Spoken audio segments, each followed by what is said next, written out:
That's me. And that's my best friend Kuba. Let me tell you a short story about the first hitchhike ever in our lives. Abroad. To a different country. Enjoy. So, we were traveling in Montenegro. That's a small, inconspicuous country right at the Adriatic Sea, in between the Albania and Croatia. Right there. Right there. We landed in Montenegro's capital, Podgorica, but about an hour apart because he flew from Poland and I flew from Berlin, Germany. And we got ourselves the cheapest rental car we could find. We had a rough idea of what we wanted to do, but it basically came down to driving on the coast. I guess this is the best thing you can do if you go to Montenegro only for a few days. We kinda knew what we could expect, but let me tell you, that country exceeded our expectations. The nature, the small cities, everything works together extremely well. Well, it's not the cheapest country around, and because of all of its perks, it became kind of a tourism hub. But still, after all, I can't recommend it enough.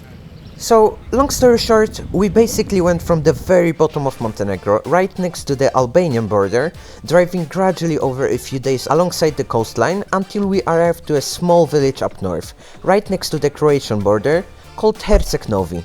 Obviously, along the way we stopped at many interesting and beautiful spots. We also went on a few hikes, and honestly, breathtaking sceneries. When we arrived to Herceg Novi, I thought, Croatia is not that far away from us, maybe we should go there. At first, that idea felt like a very distant fever dream to us, but with time, it grew to an actual, real possibility. Our initial idea was to go just past the border to a random small city in Croatia, spend some time there and go back. But that idea eventually grew into hitchhiking all the way to one of the bigger, most popular cities there, Dubrovnik. Dubrovnik is the first big city when driving from Montenegro into Croatia, so we thought, why not? Most people are going to be driving that way anyway, since it's that popular. They will, right? So, we parked our rental the closest to the border we possibly could, on a gas station. We weren't completely sure actually if we could leave our car there for a whole day, but honestly, we didn't have many other options, as it was our safest bet. It was the only place nearby that had cameras. We left our car, took everything we would possibly need, locked it, and started walking towards the border crossing. Look at us go. And I guess you'd ask, Przemek, why wouldn't you drive to Dubrovnik like any sane person would? Well, as I said, we got the absolute cheapest rental there was, so we weren't about to drop another €80 or so on extra insurance on a half-day trip. With that topic out of the way, we arrived at the crossing. Obviously, I didn't record much there as you're not supposed to. I believe it's legal?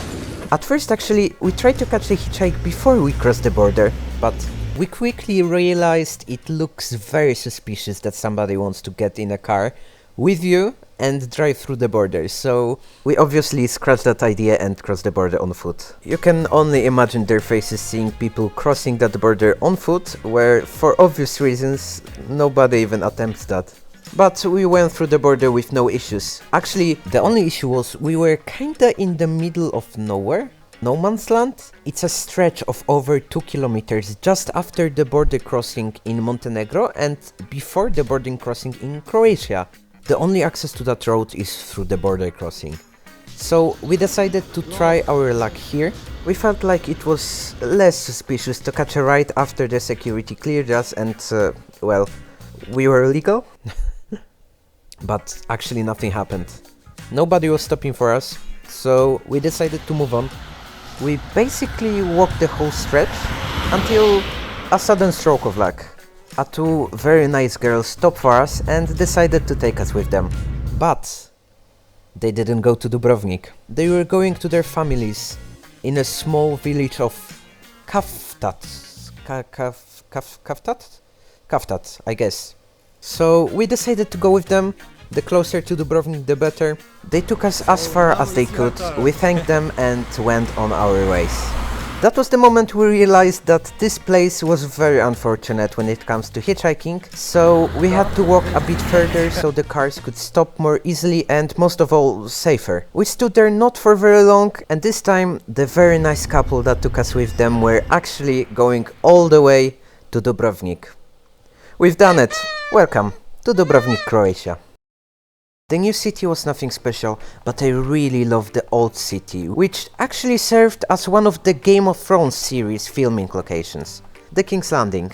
It was just so much different from what we're used to, and it's kinda crazy to think that some people still have the possibility to live in such place.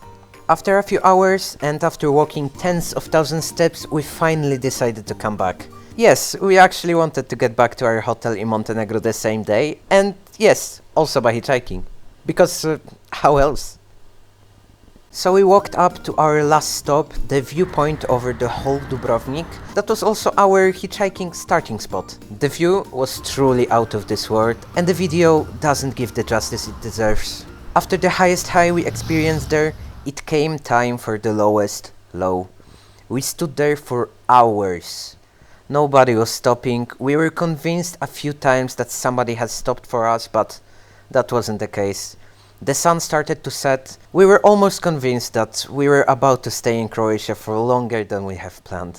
Luckily, after Kuba has already given up, but not to throw shade on him, it was such a high effort for such a long time with no reward. We finally got our chance to go home.